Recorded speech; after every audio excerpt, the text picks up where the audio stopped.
Good afternoon, everyone. My name is Parmay Deshmukh, and today I am using a digital teaching skill for teaching maths. And our today's topic is Pythagorean theorem.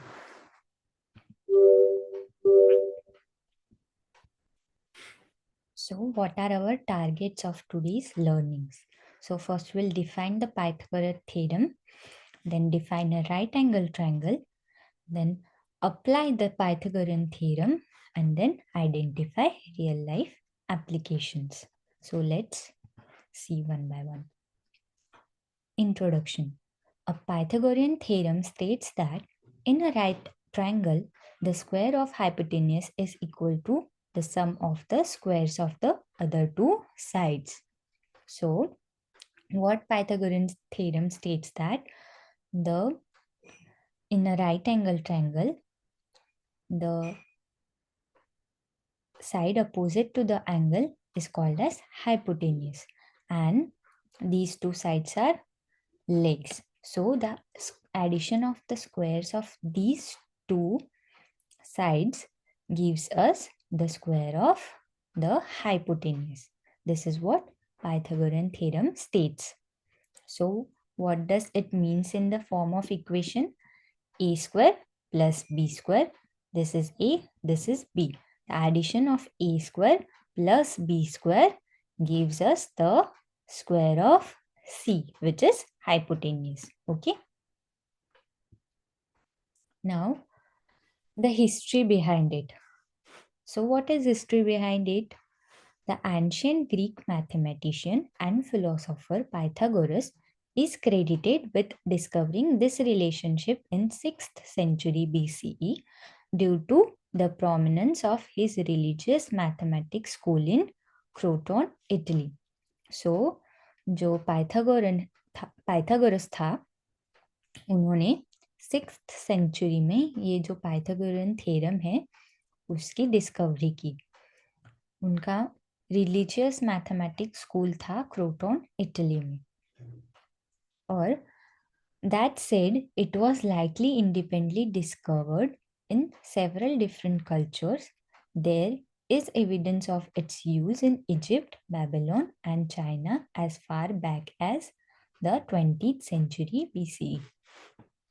तो इनके evidences भी पाए गए हैं कि Egypt, Babylon और China जैसे यहाँ पे इनके एविडेंस, इस थ्योरम के यूज के एविडेंसेस पाए गए हैं 20th सेंचुरी BCE में. Now visual proofs. तो आपको यहाँ पे एक इमेज दिख रही है ना. तो the Pythagorean theorem has proved through hundred of methods and new proofs are still being discovered. यहाँ पे एक एग्जाम्पल हम देख सकते हैं कि जिसमें पाइथागोरन थ्योरम हम प्रूफ कर सकते हैं. So here is an example of a visual proof showing the squares of the sides. यहाँ पे आप नोटिस कर सकते हैं कि ये साइड 3 है, ये 4 है और ये 5. तो जब हम इसका स्क्वायर में इस साइड का स्क्वायर ऐड करेंगे तो हमें इसका स्क्वायर मिलेगा. मीन्स इसको हम, अगर ये 3 है तो 3 का स्क्वायर क्या हुआ 9, ये 4 है इसका स्क्वायर हुआ 16 और ये 5 है इसका स्क्वायर 25. तो जब हम 9 में 16 ऐड करेंगे तो हमें 25 मिलता है. तो ये एक शॉर्ट एग्जाम्पल था प्रूफ करने के लिए कि पाइथागोरन थ्योरम कैसे वर्क करता है. अब हम एक वन बाय वन अंडरस्टैंड करेंगे. Understanding right angle triangles. So right angle triangle क्या होता है, यहाँ पे आप इमेज देख सकते हैं. A right triangle is any triangle with one right angle. Here the right angle is formed at C. You can see here a right angle is formed at C. The two sides that form the right angle are called legs. ये right angle AC और CB से form हुआ है तो इन दोनों को हम legs बोलते हैं. The side opposite to right angle is called hypotenuse. इसके opposite side जो है which means AB इसे हम हाइपोटेन्यूज बोलते हैं. A right angle creates many special relationships between the sides and angles of the triangle, and it's base of the mathematical branch of trigonometry.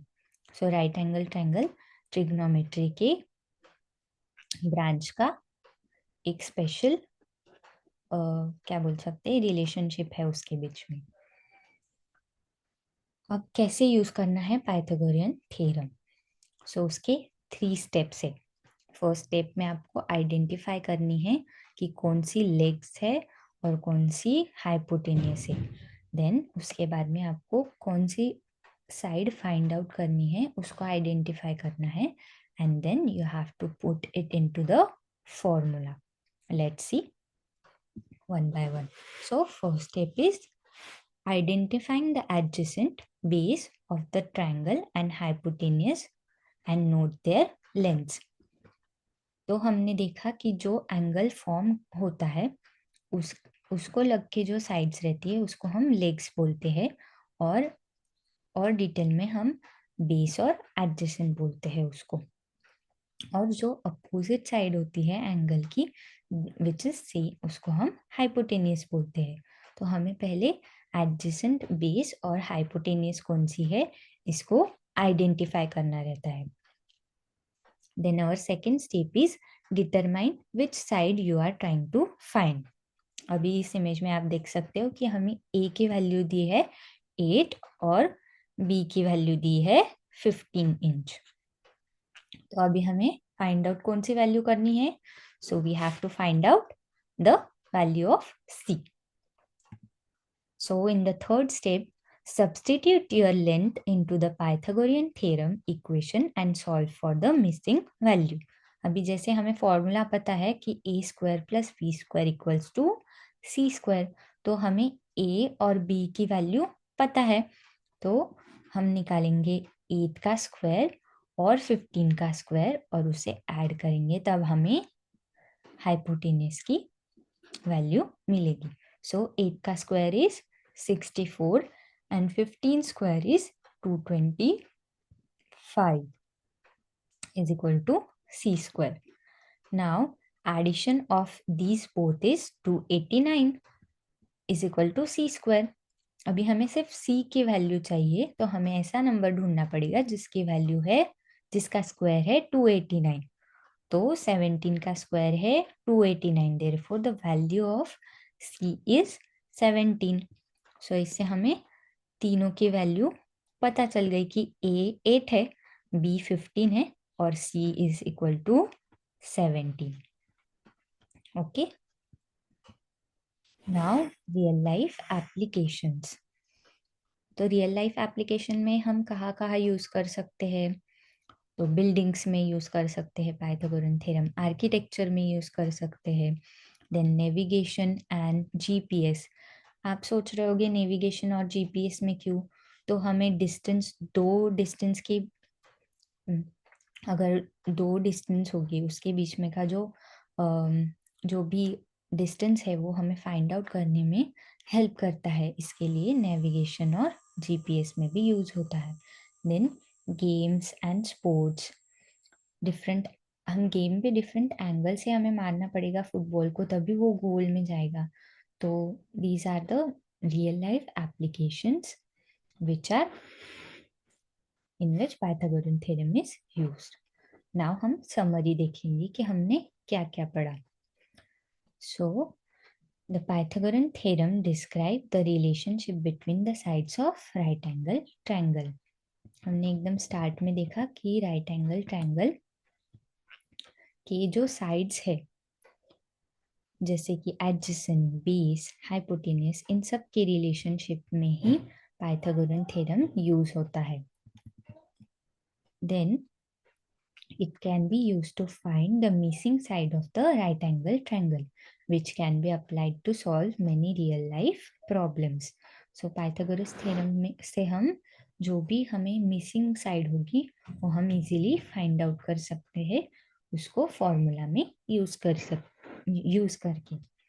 And understanding the Pythagorean theorem is a great foundation for learning trigonometry, the distance formula and more.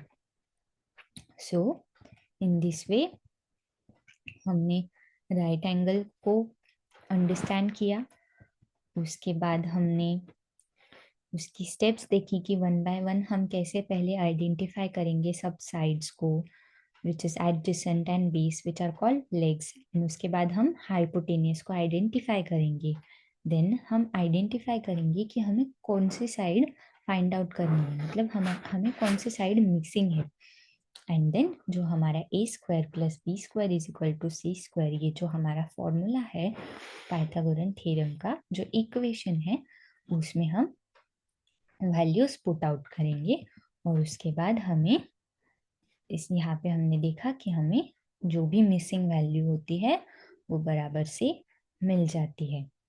So this is all we studied today.